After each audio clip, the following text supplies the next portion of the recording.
Warning, the following podcast contains coarse language and spoilers for the film and the title of the podcast. Now playing. Just pause. I can't read my writing. Movie reviews in 20 Qs. Hello, you goddamn fantastic people, and welcome to the podcast Movie Reviews in 20 Qs. I am your host, Sam, and as you can see in the name of the podcast, Halloween is upon us, both figuratively and literally. We are right around the corner from Halloween, although this will probably be released either on the night of Halloween or thereabouts. Fuck, who cares? None of this is important. What's really important is the original two have made a comeback, the first of which is the Ginger Princess. Hi. Say it. Say the line. I'm super excited to be here. You Sam. guys have not heard that in like 100 episodes or something fucking crazy. Really? Something like that. Yeah. Wow. Okay. Super Wow. excited to be here. I You am. did a couple of Liz in the late hundreds and 200, episode 200, but not like a proper episode in a long fucking time. Yeah, I know. It's really exciting. Bullshit. It's almost believable. The other one's Spanky. How the fuck are you, Spanky? Yeah, good, man. Super excited for the renaissance of the movie reviews and 20 Qs podcast. 100%. 100%. Not that we don't like, Machu and Kahu. Yeah. There's someone else as well, isn't there? I have no idea. She hates horror movies, so Liz is never going to watch this Oh, or listen to this. Liz. Yeah. But yeah, as I mentioned, we are going back and doing the 1978 classic that is Halloween, the one that started it all. Has a score of 7.7 out of 10 on IMDb. Has a score of 96% on Rotten Tomatoes. What? While widely celebrated as one of the staples of the horror movie landscape. Stacey, since you haven't been on here for quite some time, we're going to get you to give the plot. 6-year-old Michael Myers murders his... Oh, spoiler alert. Murders his 17-year-old sister in the opening scene. He's sent to an asylum for 15 years, after which time he breaks out in the middle of the night to return back to his original neighborhood. And he just clearly is pissed off with a bunch of teenage girls and decides to kill them too. That end. Is he pissed off or is he just psycho? I don't know. I feel like a synopsis of this movie doesn't fly without the words pure evil. Exactly. He's just pure evil. Yeah, you're right. That was a bad description. He's not pissed off. He's just pure evil. And Dr. he wants Loomis to see spent like people die. 8 years trying to reach him, and then he spent 7 more years trying to keep him inside. He's pure evil. Maybe they should have got some other doctors on the case. Maybe. Maybe they should have got better security at the asylum. Hey, stop spoiling answers Sorry. for the fucking podcast, man. You're so rusty. Yes, I am. Just like a ginger hair. Oh, thanks. Anyway, if you haven't heard this podcast before, what we do is we take a movie, we ask 20 questions about it. We start with 10 that can be applied to any movie. We then move through 3 personal questions each that we thought of while we were watching this film before finishing on a question from our Patreons. When we start with compliment sandwich, one thing good, one thing bad, and one thing good. Spanky, do you want to take us away? Yeah, no, I do actually. I'm just gonna crack right into this. So I'm not giving a compliment sandwich. I'm giving a shit sandwich. Wow! So fuck you, Rotten Tomatoes and IMDb, because what the fuck is there good about a movie that has nothing to do with the title, Halloween? There was so little Halloween in a movie called Halloween. What the fuck? Like, so that's one, right? The only good thing in the whole movie is a young Jamie Lee Curtis. I'm quite smitten. I will I'll put it out there. Call me Jamie Lee. The last thing is he is the least scary person in the world. Have you seen him? He doesn't even, he just walks everywhere. Oh, he teleports as well, bro. He doesn't even there's nothing menacing about a guy who just walks everywhere. He just looks like slightly... Well, you know he's wearing a mask. Have you tried running in a mask, motherfucker? He gets all fogged up, can't breathe. I've tried running in a mask. I lived through COVID. So there you go. I've tried to rob a bank. I know what I'm doing. Shit sandwich. Shit sandwich. Score out of 10,000 pumpkins. 10,000 pumpkins. How many out of 10,000 pumpkins? 6,000 pumpkins, I guess. Is that shit sandwich territory? No, shit sandwich is under 5,000. Okay, then 4,999. Like, I'd watch it, but I just wasn't entertained by it. Okay, fair enough. Cool. You know, I'm right on the fence. Do I give my score or do I give my sandwich first? Well, what did Spanky just do? Top Okay. quality podcasting. Okay, so I'm also giving this a shit sandwich. My first bad thing is it is so slow. And I gather that's supposed to be building suspense, but all it is building is boredom and disconnection from what's going on for me personally. Okay. The good thing is I liked the house. So in the opening scene, the very first shot is this, white weatherboard, cute kind of, I don't know if they're called villas or whatever they are. And I actually said out loud, "Oh, that's a cute house." And then it worked on me quite well, because then I saw 15 years later it was all shabby and dusty and dirty. So I noticed that. So you like their attention to detail in set design, is that what Yes, you're saying? set design. Yep, that's right. Oh, you were just giving one of the most Stacey answers ever. This is kind of similar to Spanky saying there wasn't enough Halloween. Were you pissed off there wasn't very many lambs in Silence of the Lambs? Oh yeah, I was. Yeah. False advertising was that. Oh, at least there was no lambs. At least he mentioned it. Hey, we saw some Do you still hear the trick-or-treaters. lambs screaming, Clarice? Like it had some fucking part of the film. I don't feel like Halloween had any part of this film. There were no- We saw there were no- like 3 trick or treaters. 3. Yeah, Yeah, that's the about- shadows of 3 kids that were supposedly trick or treating. Yeah. My final bad thing is the struggle is not real. So Spanky actually brought this up when we were watching it, and I couldn't agree more. Is those girls or the guys, any of the victims, they could have at least tried to get away, not just act like, I don't know, 3rd grade acting drama class attempts at getting away. Like some real genuine scratching and writhing around and doing whatever you could to get out of his grip. Okay. I'm sorry, it just took me right out of the movie. Wow. That's the end. Thank you, everybody, for listening. I don't know how to be positive about this when I've been doubly negative. So on my it. score is, I want to say 5,000 because I'm right on the fence. Maybe if I could have thought of another good thing, it would have just gone that way. So maybe I just go 4,999.9999 Yeah. recurring or something. Okay. Okay. Far out. Okay, 2 shit sandwiches, which leads me to give a hyperbole sandwich. What? I'm kidding. course. I'm not going to give a hyperbole sandwich, but I mean, the first good thing is you can't help but acknowledge how many tropes this created.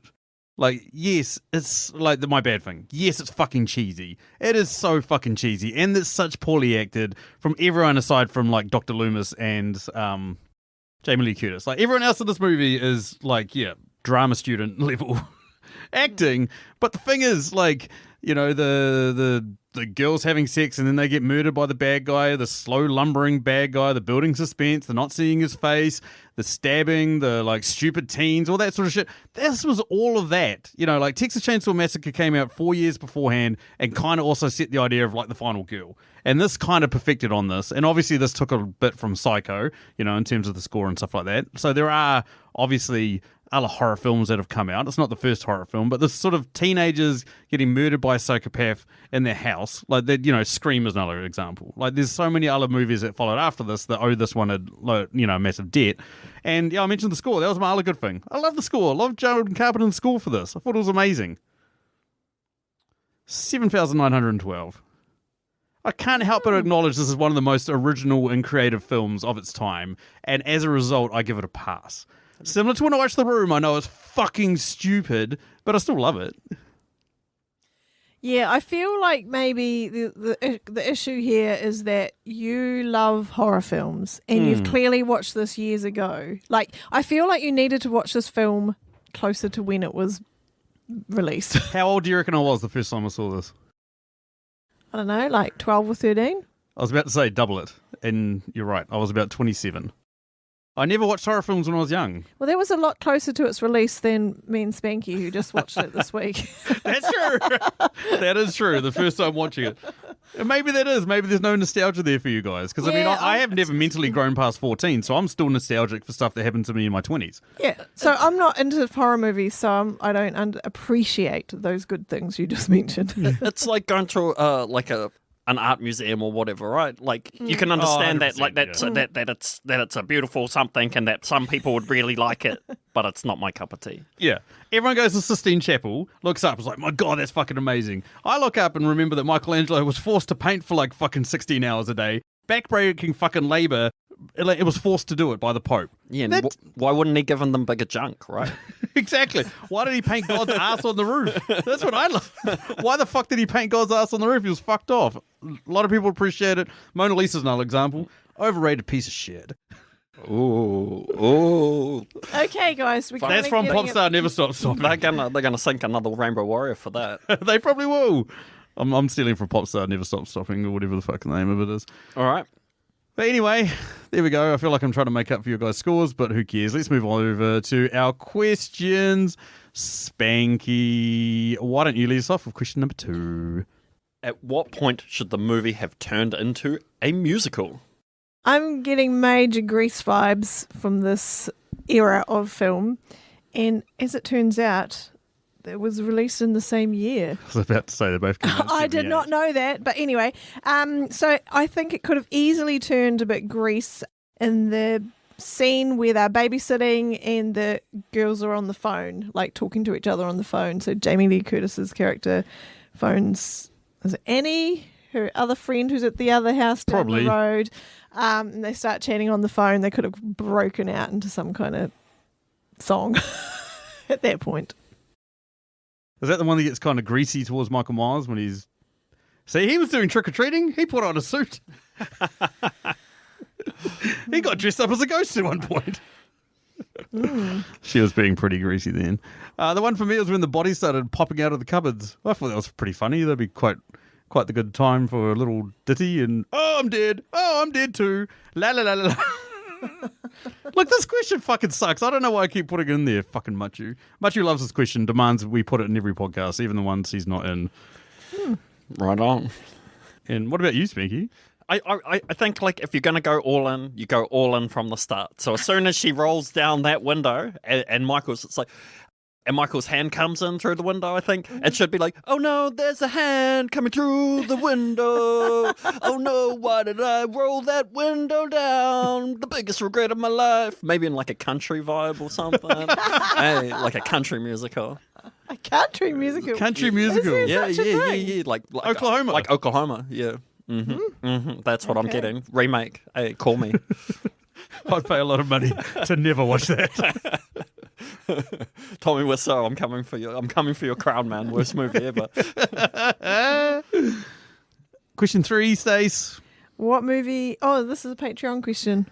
Oh, yeah. This comes courtesy of our friend Emily of the Tasteless Podcast. The Tasteless Podcast is an awesome podcast which compares two films, one that is universally beloved or won Oscars or did well at the box office, whatever. She compares that to a film that she doesn't feel got the love it deserves. What's the question? What movie would you pair with this as a double feature? In my life, there is only one JC. It's not Jesus Christ, it's John Carpenter. I love his films, and so I'm going to go with the other one the one I love more than this, which is The Thing. I absolutely love The Thing. Yeah, see, that's a decent movie. I've seen that too. Yes, you and Paul from Countdown Podcast talked about it. Yeah, exactly. And you really enjoyed it. Yeah. Because you love dogs that murder people. No, that's not the reason. I think you have to go back and listen to the episode to find out what I think about that. Good promo. I'm proud of you. She's shedding the rust. What about you, Spanky? Well, having that this is such a poor movie, I'm going to mention it in the same breath as a movie that I hold in high regard, which is Scary Movie, obviously. Oh, yes. So that you, and I think that you watch Halloween first so that you can appreciate the nuances and the tropes and the throwbacks when you watch Scary Movie. Plus, I think there's Carmen Electra and a sprinkler show. Like, that's probably going to help you a little bit to get through that long movie vibe. So, Scary Movie for me. Was there anyone hotter than Carmen Electra at the end of the 90s? I'm sure there was, and I'm sure we could talk about that for about 3 hours of Macho over a bottle of bourbon, and no one would ever want to listen to it, but... Have you Yeah, I can't. Not that I can think of. No. have you seen a photo of her recently? Don't retroactively destroy boners, Stacey. I've got an historical boner that's very curious. You- proud and strong right now. I don't need it to be retroactively destroyed. Similar to Okay. what's happened to my Jenna Jameson one. Enough. What about you? Moving right along. Well, I'm not moving on. I'm still banging on about Grease. I think that people probably did watch it as a double feature in 1978, and teen films, one is a bit like slow and humdrum, and then you need something a bit jazzy to watch after that. So go with Grease to perk up the spirits. Which one? So you watch Grease afterwards? Yeah. You wouldn't want to watch Grease first and then, get all No. happy and then in the mood to watch Halloween or something? No, definitely the other way around. Because, I've been with you one time when you watched Gone Girl and you... That's a totally different thing. Yeah. Anyway, that moves us over to question number 4. What was the biggest dick move in this movie?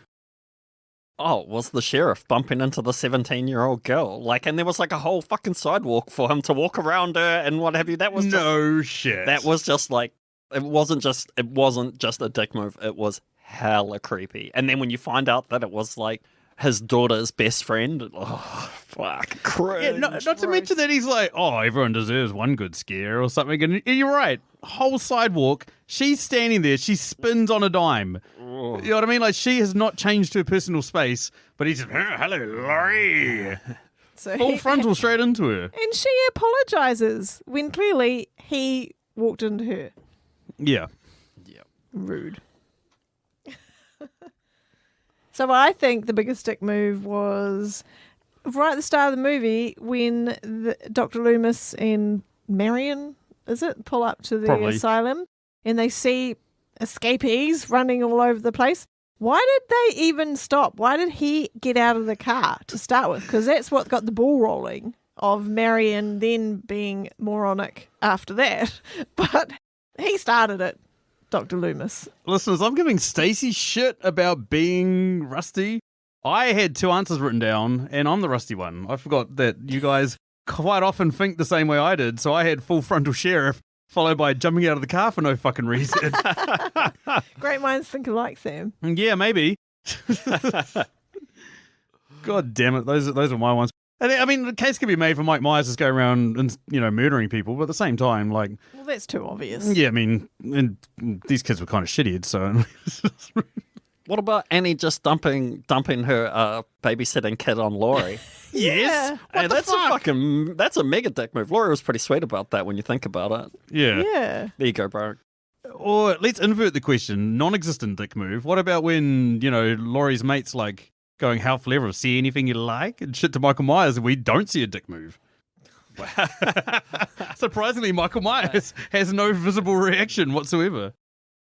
Stacey's like, oh, I've not missed this shit. Yeah. Yeah, exactly. Anywho, question number 5. What is it, Spanky? Question number 5 is, what quote from this film would be the worst to hear immediately after having sex? So the worst quote for me to hear immediately after having sex is, "Come on, Annie, that's enough. My name is not Annie." Annie, are you okay? That to me, I would be pissed off. What about, hey, jerk, speed kills. Fuck you, bitch. Right, and I think the most obvious one is, it's going to take a lot more than fancy talk to keep me up all night crawling around these bushes. Yes, I like that one too. Anywho, takes us to question number 6. What do you got, Stace? What on-the-nose song would you drop into this movie and where? Have we got the same answer? I feel like me and you might. No. No, I don't think we do. Qu'est-ce que c'est? Fa fa fa fa fa fa fa fa fa. And when, though? Oh, fuck, throughout the entire film. Any point, better run away. Obviously, when he's chasing her. Slow walk away. Continuously. Not really struggle very hard because it's a horror movie and you really want to get killed. But yeah, I mean, it's obvious, but just that's the whole point of this question. What about you, Spanky? I'm gonna throw down some classic hip hop for you all, and the song is 3 MCs and 1 DJ, and it's by the Beastie Boys, and it's for a couple of specific lyrics. Mixmaster, a cut faster, and that's when he's stabbing. So that's it. And he's Mixmaster Mike. So I'm So Jesus, well done. right That on is the nose. I am just can't let go of my grease theme for this going through the entire podcast, by the way. Top quality preparation.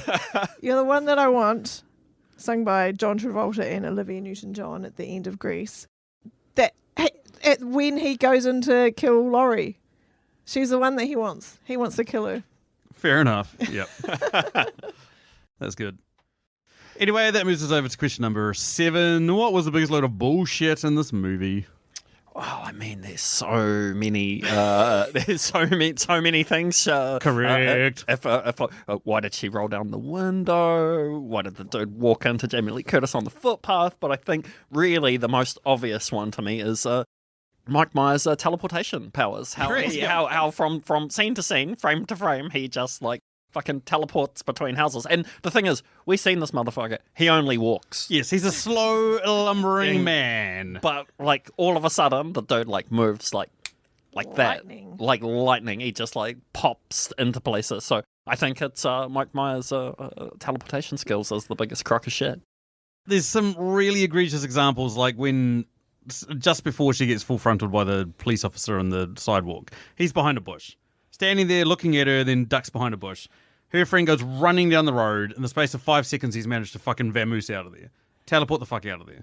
And then later, when he's like the next door neighbor and she's, you know, when he's at the next door neighbor's house and he's behind like a washing line or something. And then same thing. She looks at him, blinks or something. He's like, and then looks back and he's gone. Like he's fucking vanished. And then he says to her friends, oh, he's been looking at me. He's like, that's all he can do now or some shit like that. It's like, what the fuck? How did he teleport? How did that guy move? That's one of the reasons why one of my bad things at the start was this is slow, is you could mistake those choices for just being bad editing cuts in the movie. Like, oh, he was there. Oh, now he's not. Oh, shit. Who was in charge of matching up those scenes? He was off having a ciggy at the time. It's like, all we've got is this B-roll of an empty fucking grass. Just tuck it in there. No one will fucking notice. Yeah, exactly. No one will be talking about this movie in 40 years. Exactly. My one is the one that actually get calls out in the movie, which is, you know, we talk about the nurse getting fucking yanked out of the car, and then Mike Myers jumps in and drives the car like a full fucking race car driver. Loomis even says, you know, like they're like, oh, how would he have you driven away? And he goes, I don't know, one of you guys is giving him driving lessons. It's like the movie even knows this is fucking bullshit. They just need some way for him to get into town because he can't teleport. Yeah, exactly. Why didn't he just use his teleportation powers? Why did he need a car? I teleported the car as well. He didn't actually drive the car. He teleported the car with him into town. Yeah.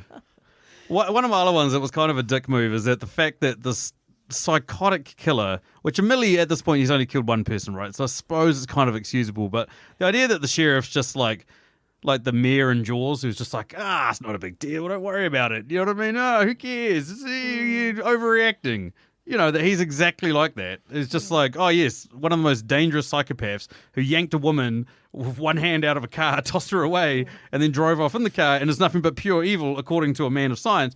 Let's not get our best troops on the guys. Let's just cruise around and hope that we see some fucking naked babysitters. Walk into our 17-year-old daughter's bloody best friend. That's exactly. I got a fucking long night of masturbating ahead of me.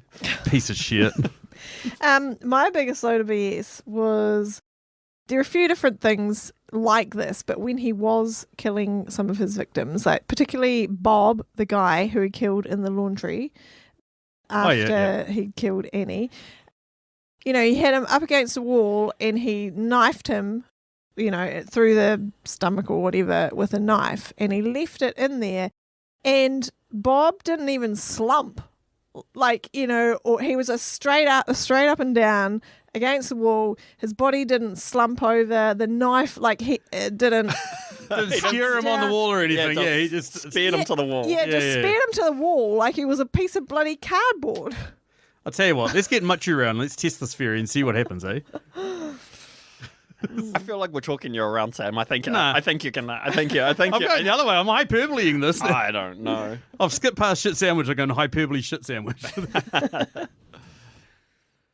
Anyway, question number 8. Which character has ended up in hospital for sex-related injuries? Oh, it's definitely Linda. Can we just all like get we in now? elaborate on We just get in now and say Linda. Linda was the brown-haired one. No, that's Annie. Linda Yeah, Annie's was Annie's the who blonde went, who was. Yeah. Linda and Bob were the ones who turned up later specifically to have sex at the house that Annie was babysitting at. And Linda was coming on to Mike Myers. Like, she didn't know that, but... you know. But like random dude with a Yeah. mask walks Yeah. into a room, just show him your titties, right? Yeah, exactly. and bang in the spare room of some people's house that you don't even know. Yeah. Exactly. Okay, well, my answer is Annie, who's the babysitter that gets stuck in the window. Now, I haven't done extensive research on this, and nor do I know if this is actually true or not, but I have heard a story that women getting stuck in, like, washing machines and and windows and under couches and under beds, it's apparently become quite a trend in pornography. Now, I don't know for a fact. I have never watched any of these videos myself personally because I'm a good Christian boy. But I have heard that's quite common, so I reckon her. I mean, you get stuck in a window, man. I'm going to give you some more concrete evidence, but I'm going to back you with Annie, but it's more concrete evidence. She ditched a kid who she was supposed to be looking after. She invited 2 other people for what, to me, and again, like, same as you, Sam, I've been on the internet, I sort of know what happens. I have not been on the internet. But like, there's like, like you invite another couple over to your house and under the premises of being a bit raunchy, but a 17-year-old swinger sounds like, like probably like at some stage in their life they're going to end up in with sex related injuries. I imagine. 100%, Like I'm almost thinking auto asphyxiation, but like I couldn't be sure. Maybe. Road test it out. Let's move on before we get fucking cancelled again. That's right. Anyway, it moves us over to question number 9. This is my question. How would you incorporate Nicolas Cage into this movie? Now, just for argument's sake, are we imagining Nicolas Cage at this point in his life? Because his first film, I believe, is Fast Times at Ridgemont High, which he was a 17-year-old or 16-year-old, and that came out in 82, I want to say. So he would have been about 12 years old at this point. So that, for me, is why he's perfect to be the boy that's getting babysat in this. The boogeyman's outside. It'd be a good first role, wouldn't it? Great first role. Could you imagine Nicolas Cage, 12 years old, freaking the fuck out? With the boogeyman outside, receding hairline. It would explain a lot about 5 his o'clock career. shadow, but still in the body of a 12-year-old. Imagine it. Imagine that Nicolas Cage. Or Nicholas Coppola at the time. Yeah. I couldn't imagine anything else now that you've put the thought into my head. I think he would be an amazing sheriff. Yeah, correct. Yep. No elaboration, just a sheriff. He would probably be better than the guy that played the sheriff. That's a low bar to climb. Exactly. I mean, both great answers, and I think if we're going in the purely hypothetical, so any age Nick Cage, I think to replace Dr. Loomis. Oh, you can't replace Loomis. Yeah, you can. You replace him. Loomis. You replace him with Nick Cage. That's how you replace him. If Nick Cage played Dr. Loomis, then the sheriff would have to listen when he tells him that some pure evil's coming. There's going to be deaths. No, they probably would have institutionalized Nicolas They would Cage. say, "Oh, here's one of the escapees." Yeah, Send him back." you're the doctor. You haven't stolen his coat. You sure? Cage would have been institutionalized. Oh, Nick Cage, I love you. Final question that can be applied to any film. This is a question that we've added to all action films, and now we're going to add to all horror films. Realistically, at what point should the main character have died? Not at all, because that's how like. It's not really. It's anticlimactic if everyone dies, right? There has to be someone left over. Yeah, 100%. But this is like rather than for the purposes of a movie, like realistically, if this was in the real world. Oh, and then like Jamie Lee Curtis was the virginal, was the thing. Like, you can't go out murdering virgins who can't even ask someone out to prom. Spanky's really taking this seriously. Spanky's gone full canon into the universe. That's what I just couldn't imagine a world without Jamie Lee Curtis in it. That's all. That's fair enough. What about you, Stace? Well, realistically, she would have died as soon as he stepped foot in the house. Because that's what happened to every other single victim that he had. He just walked in, killed them, done. A pathetic struggle from the victim, but not really. Mike Myers didn't muck around. He didn't make mistakes. He didn't accidentally stab them and go over their shoulder and then go, oh shit, and then try again. So he would have just walked in, stabbed her, job done. How funny is it that like the one that put up the biggest fight or struggle is the one that was like the blondie on the phone, just it's like, I saw a good meme about it today where it was just like in action movies, the male taking damage and having to play out being hurt, and then the female playing out being hurt, and it's like close your eyes, and one of them sounds a lot like something else. I was like, that's probably a really good point. The one for me, when asthmatic breath in the cupboard. She's smart enough to run over to the door, like, what is it? The wardrobe door. Open the balcony. Open the balcony door. Open the balcony door. Maybe trick him into thinking that she's out there, goes running over to the cupboard, closes the cupboard door.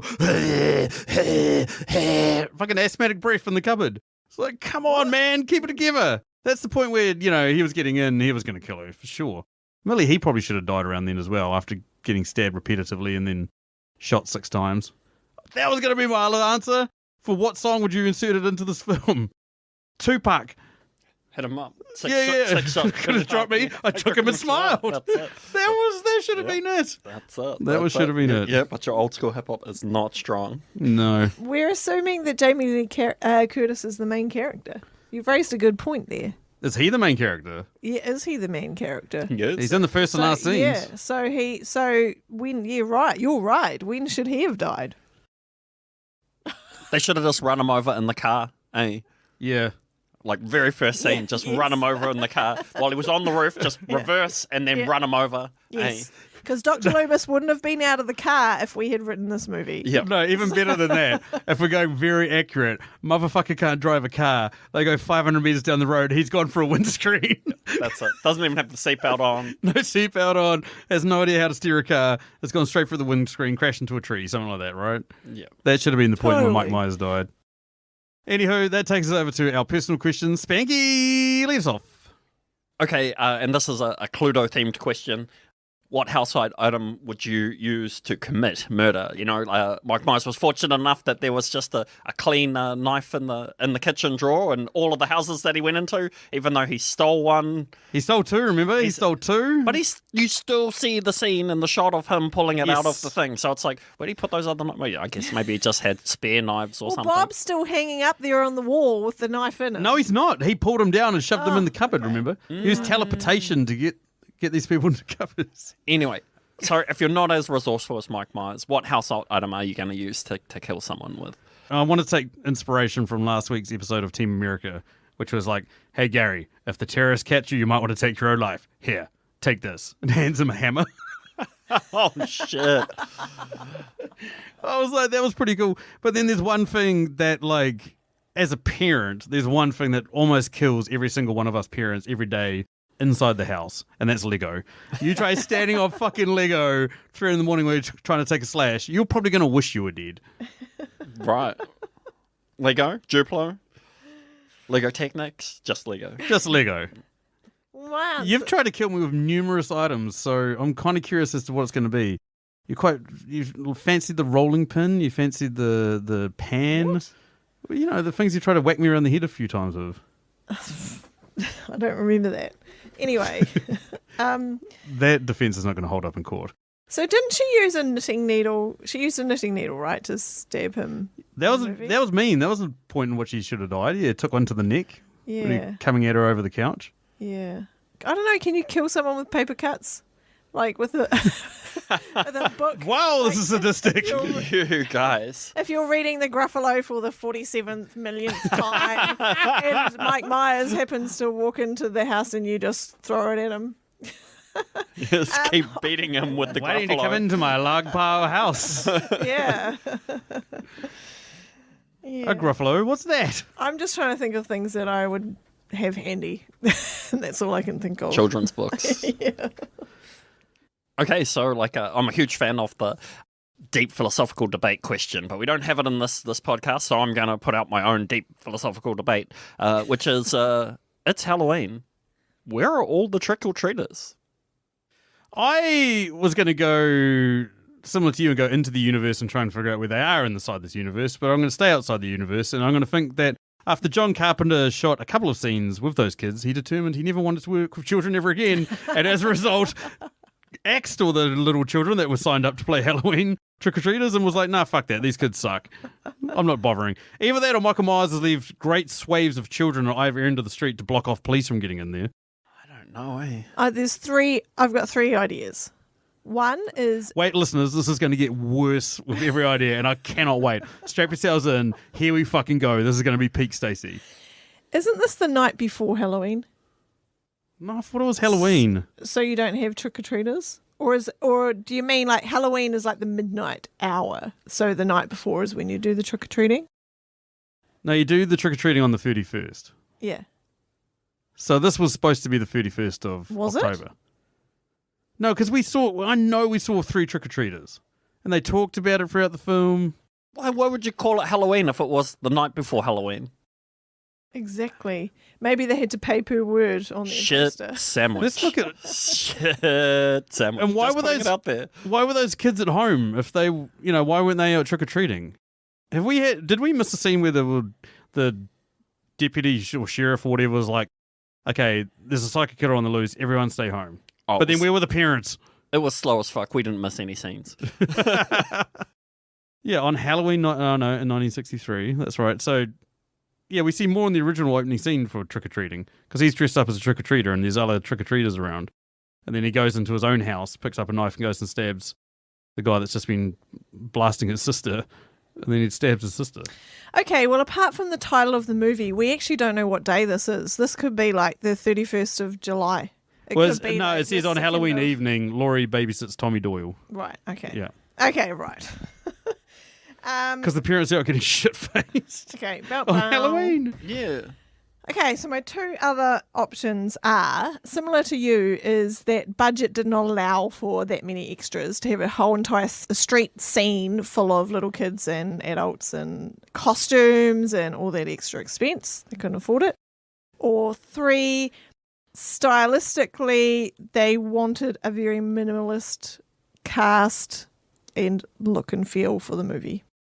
Can I give you a little bit of trivia about the movie? It wasn't Please John do. Carpenter's first film, but he only had a budget of $300,000 to make this film, and it brought in $70 million. It's one of the most successful films of all time, Really? from budget to box office. Yep. So you're right. $300,000's not a lot to hire a whole bunch of kids to get murdered. I think the kids might have interfered with Mike Myers' teleportation powers. Makes sense. Obviously. Cool. And what's your final question, Spanky? Wow, the house sat there, with real estate the way that it is, Hey, we're all talking about real estate around the campfires nowadays, and why did that house sit there vacant for so long? Would you buy a house that has had a murder committed in it? So yeah, that's the question. Would you buy a house that had probably rent it out, maybe that's, a single mum or something like that, or, young family or something, probably for overmarket, obviously. Hey, if you guys are real lonely, here's a perk. It comes with a ghost. That's it. Your kids will love it. Your kids, built-in babysitter. They're never going to be lonely.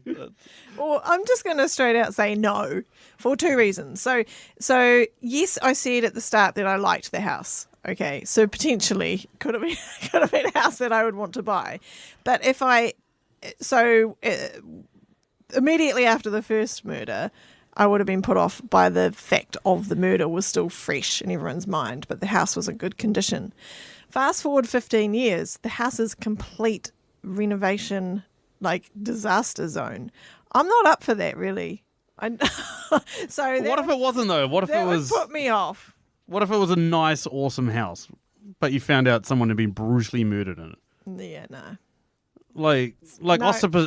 Pistorius' Just house or something, you know? Oh, That's it, Jesus. that's it. No, it was a flash house in a gated community, something like that, like a really, you know. Nah. I just don't like the idea of that. What if it was similar to the Pistorius case? What if it was someone that was quite famous that you were like, you know, you could have the credulity? I know this. I know Why you don't are give a pushing shit. me on this? Just accept my answer. It's because you like the house so much at the start, you know? Yeah. Man, the market's I'm so just- tight. I'm just arguing for the point of arguing's sake, because that's what this podcast is. Just see if we can turn you around. Oh, you can't. Okay. Great kitchen, island, you know what I mean? Like heaps of storage, Yeah, heaps of storage. concrete driveway, mature trees. Amazing bathroom, fully landscaped. Okay, you guys renovate it, and then I'll think about it. Okay. Okay, so we need to find a house, murder someone in it, renovate it. And then never release this podcast. What do you think of Machu's house? Would you buy a house that someone had been murdered in? Nah. Anyway, Moving right along. that moves me over to my questions. What horror movie, or even just movie, because there is a lot of just general movies, like especially kids' movies, scared the shit out of you when you were young? I don't know how young I was. I was probably in my 20s when this movie came out, but it definitely scared the living shit out of me. And the movie's called The Corporation. Oh, yes. Yeah. That's Yeah, good. there you go. I'm just going to leave it right there. Mic drop with my haven't seen my that. very woke take on things. So it's about how like big businesses can be the equivalent of a psychopath. You can yeah. They psychoanalyze a corporation to see what that corporation would be like if it was a person, and they deduce that it's psychopath sort of thing. So Yes. some of the interesting things they raise is that, like, Coca-Cola, for instance, had trouble having products sold in Nazi Germany because there was a fucking world war on. So they invented Fanta, which has a German-sounding name, and as a way of selling their products in Germany during World War II. Even though Coca-Cola was all like, yeah, we support our troops and all that sort of shit. You know, we're behind the war effort. They also were having trouble finding cola nut or something, like supplying it in Germany, but they had tons of molasses, so they're like, well, we can make Fanta really easy. We can make an orange drink. So as a result, that's where Fanta comes from. It's shit like that. Wow, I did not know that. Fucking crazy, right? It is. It is. That sounds very scary. On that note, yeah, I'm really wary of watching anything about climate change, or for that reason. It's like, I don't know if anyone's put out anything really, really, really damning. Inconvenient truth. Yeah, stuff like that. Yeah, no, I can't watch it. I believe it. Okay, I'm a climate change believer. You do not need to scare the absolute shit out of me. When we brought this question up yesterday, you said Gremlins scared the shit out of you as a child. Yeah, sorry. I was just like having conversation. We're working. Oh, We're right. working. Oh, okay. We're working right And now. so- Are you still asleep, man? Come I'm not- on, yeah, wake up. Where am I? So my answer is Top quality podcasting from the fucking host. yeah. So my answer is the Gremlins. So when I was casting my mind back to when I was a kid, I just couldn't get past the microwave scene where the gremlin gets microwaved and explodes. That's a good one. That's really good.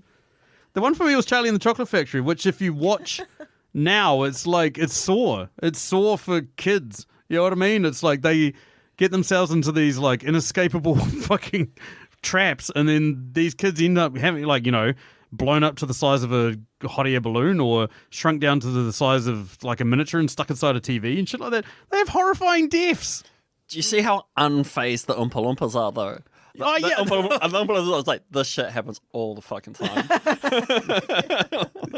Like, Willie has us cleaning up bodies all the fucking time, like, by the way. If we had any other career options, we'd be the fuck out of here and exposing this That's right, place. that's right. But we are indebted servitude here, and He's got our passports. yeah, exactly. Please tell my family where I am. Anywho, question number 2. What character would you guys have pushed in front of Michael Myers to save yourself? Annie. Fair enough. Just for everybody who hasn't seen the movie in a while, Annie is the brunette who gets stuck in the... babysitter who gets stuck in the window. That's ruthless, she's the first one to be killed. So you've got no problems just getting rid of her. Yeah. Okay. I looked into Stacey's eyes and there was nothing but pure evil. Don't be a fucking hero, man. I'll push all of them in front of. Including the kid. Yeah, fuck him. Not my kid. Not my fucking kid. Man, I'll fucking cry at their funeral and shit. But like, I'm pushing anyone in front of him. You would not cry in front of their fucking funeral, Spanky. The sheriff actually is a better answer. Yeah, I was thinking like the sheriff or Loomis. Like Loomis is packing. Don't worry, I've got a permit. He's packing. He might be able to take him down. Loomis is the best answer too because he's could block a doorway. What? Well, he's of a certain shape that would block a doorway quite well. So if you're going to push something in front of Michael Myers, You want it to be big. you want it to be, to Wide. block a doorway. Because remember that guy's got teleportation powers, whether he can teleport through certain mass. Like we've seen him teleport through sheets, but we haven't really seen him teleport through people. So anyway, Loomis is the right answer. Final question. Yeah, Jamie Lee Curtis is the daughter of Janet Leigh and is it Tony Curtis? And Tony Curtis? I was about to say Richard Curtis, but it's the famous English film director. So, famous Nepo babies. Famous daughter of other famous people that's gone on to have a very successful career. But is she the best? Is she the best Nepo baby? And best is quite an interesting and non-measurable term. Successful, good looking. What are you going for here? But I would say let's just go on talent because if you went successful, you could argue one of the Kardashians or the Jenners, for instance, has gone on to become billionaires, and there's no one that really beats that. But are they the best? Are they the most talented? No. I'm a bit of a Kate Hudson fan. I'm going to put it out there, and I'm going to say Kate Hudson, Goldie Hawn, Kurt Russell, Kate Hudson. Yep, that does it for me. Maybe Kate Hudson is our generation's Jamie Lee Curtis. How about that? One great film in Almost Famous. Yep. Not much after that. Oh, come on. There's got to be something. How to Lose a Guy in 10 Days. The Skeleton Key. Well, name another good Jamie Lee Curtis movie. Apart from, say, True Lies. I was about to say True Lies. First one that sprung to mind. Yeah. Come on. Everything Everywhere All at Once. Bit part? Yeah, I've won an Oscar for it. For the bit part? Yeah. One supporting actress. She was in Knives Out too, wasn't she? Yes, great Knives Out. Fish Called Wanda. Yeah. Oh, Fish Called Wanda. How could I forget? Ah. That's John Cleese's movie, though. Yeah, my answer is yes, she is the best. She's still acting. She's what a long and successful career. Because there is quite a few people that pop up on the basis of they're related to someone famous and then just fucking fade off into nothingness, right? Yeah, exactly. She's still here. She's still relevant. George Clooney's the son of a TV presenter. So Clooney would probably be up there for me in terms of talent and longevity. I think Robert Downey Jr. is also the son of a TV presenter or something like that. But yes, he is. Robert Downey Jr. went away for a long time. You could also do the brother and sister combos. So you could do the Franco, the other Franco, the other Gyllenhaal. Hemsworths. The Hemsworths. Yeah, you could do that if you were calling that nepo, because some of them riding off the coattails. Emma Roberts to the Julia Roberts, but they all sort of suck. The correct answer that you guys have missed, and his name's already been brought up on this podcast, is Nicolas Cage. Oh, yeah. Answering your own question now. Isn't there some sort of penalty for that? 100% answer, but it's the right answer. Nicolas Cage, cousin of Coppola's, Francis Ford Coppola. Or nephew, I should say. Cousin of Sophia. So, yeah, it's Nicolas Cage. I guess it all really depends on the definition of best. Well, that's what I'm saying. Most talented, yeah. Anywho, Stacey, what are your questions? My first question is, what character should have been replaced with a talking dog? Probably the nurse in the car with Dr. Loomis on the way to the thing. You imagine if she was the first person just getting checked out. And then it explains how the window got rolled down. Yeah. Dogs are fucking clever, bro. Mm-hmm. You got to leave the window down for your dog when you get out of the car so that they've got some fresh air. That would explain what the one is. That's explains that we closed the plot hole. Yeah, hang on. Hang on. Let me just wind this down. Yeah. Right, and like I mean, now I feel like my answer's like a little bit redundant, but I would say Dr. Loomis because there's nothing like a dog in a doctor's coat, right? A dog in a trench coat. Hey. 2 dogs driving along in a car. I want to see their movie. And they wonder why he escaped. They need to get him a better doctor. I legit want to see Halloween, but replaced with dogs. Like, entire thing. the entire thing. Oh, that'd be awesome. It'd be a lot more awesome than the latest dog movie I went and saw, which is Paw Patrol. Fern Hurley gives it a score of 17 billion out of 10,000. Dr. Loomis is, or Bluey is, Dr. Loomis. Yeah, Bluey. Yeah. And Chase is the sheriff. Sky is Laurie Strode. Oh my god. Okay. all Bingo right. is is the little daughter that gets fucking babysat. Aw. Okay. So apparently this is based around Halloween time. What type of Halloween treat is this movie? It's M&M's. Mike Myers, M&M's. But it's peanut M&M's Why? because there's nut inside. Okay. All right, so for me, it's a gobstopper. Because it takes fucking forever to get to the middle of it. And it's really fucking hard to swallow. So for me, this movie is a gobstopper.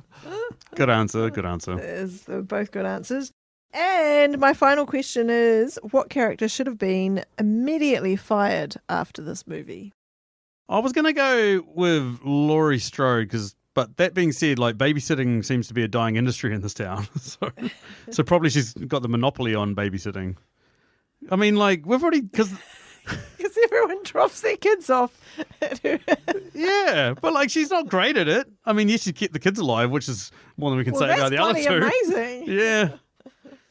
I mean, because we've already talked about the doctor's fucking useless and the sheriff's fucking useless, and Oh, the answer's the sheriff, man. by miles, The right? sheriff is like, oh, there's a murder in the streets. Oh, nah, like, I'm pretty busy. Like, I don't know. Like, I've got some things on. I've just looked at my diary and I've got 17 hours of creeping on young girls to do for the next 24, for the next fucking night. Yeah.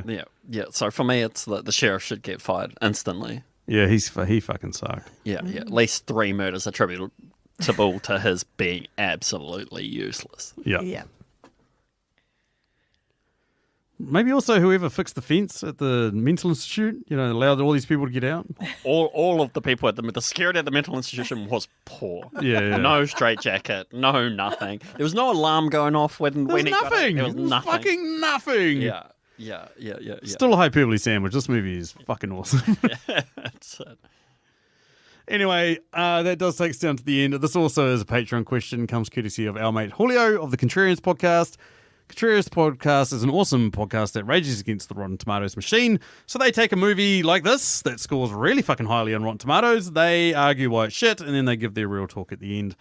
Julio's question: what's your most controversial opinion about this movie?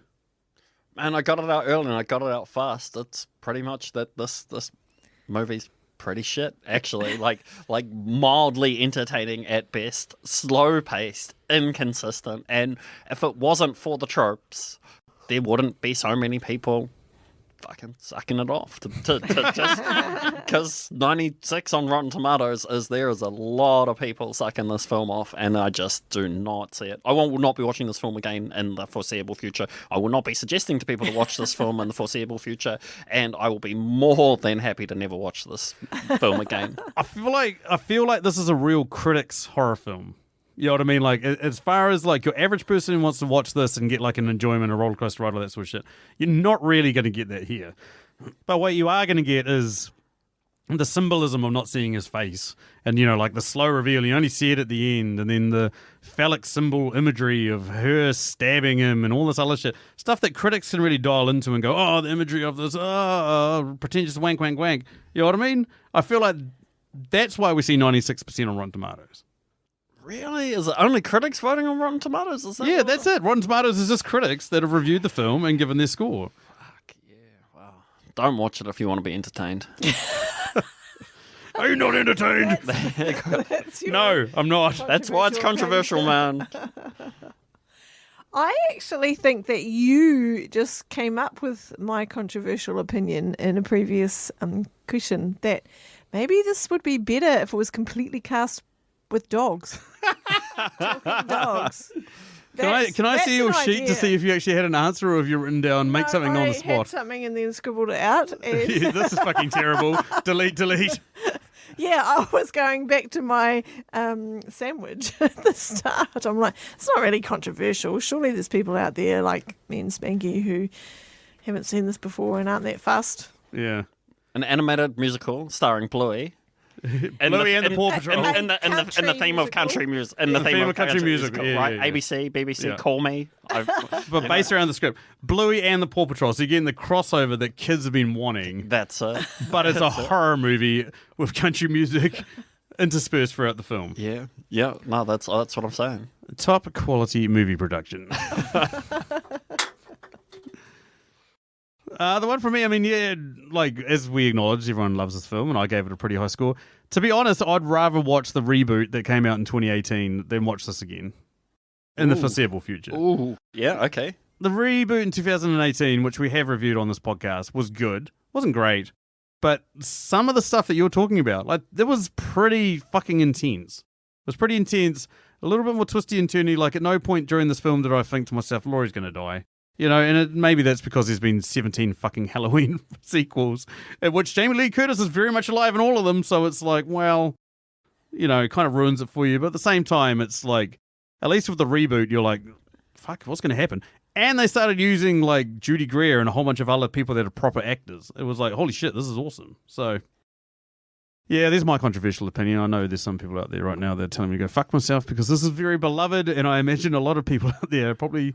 Well, you still like it. You were just saying you want to rewatch a different version. Yeah. Yeah, no, I still think that people are probably going to. Yeah, there's a lot of people that fucking love Halloween. It's like, it's the... Okay, maybe those people won't be listening to this. Probably not. Probably not. If I wanted to be more controversial, I would have said that I want to watch Halloween 3 Season of the Witch, which has absolutely nothing to do with this movie, however stole its title and is supposedly a sequel to these films, but it's not. There's no Mike Myers, there's no serial killer. And is it made by the same people? No. So no relation whatsoever. There's not even witches in it, I don't think. It's called Season of the Witch. It's fucking insane. It's Yeah, just but so bad it's a good movie. But why would you put something that's in the title in the movie? Like, why would you do that? Yeah, why would you, right? Why would you do that? Like, far out. It's just too obvious. It's It way gives it too away. obvious. Like if I was being a critic about it, it's like not very critic-like to have like, like the actual thing. We So need- obviously it probably needs to be symbolic Halloween and symbolic witches.